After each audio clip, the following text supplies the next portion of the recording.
बिस्मिल्लाहिर्रहमानिर्रहीम अस्सलाम वालेकुम वरहमतुल्लाहि वबरकातुहू। आज हम बना रहे हैं सैलड।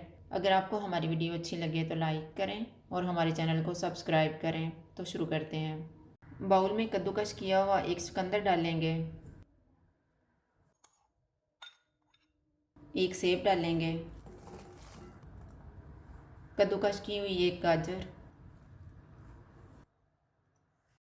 सैलड की ड्रेसिंग तैयार कर लेते हैं। 3 टेबलस्पून ऑलिव ऑयल लेंगे,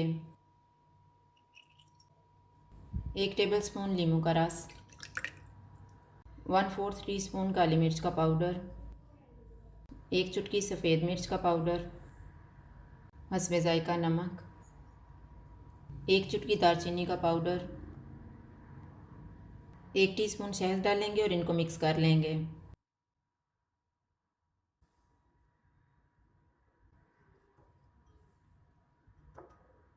सैलेड के ऊपर ड्रेसिंग डालेंगे और मिक्स कर लेंगे।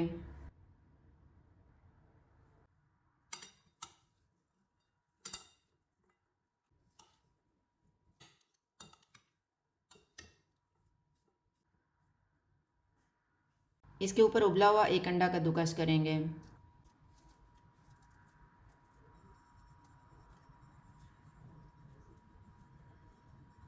सैलेड तैयार है। अगर आपको हमारी वीडियो अच्छी लगे तो लाइक करें और हमारे चैनल को सब्सक्राइब करें। शुक्रिया। अल्लाह हाफ़िज़।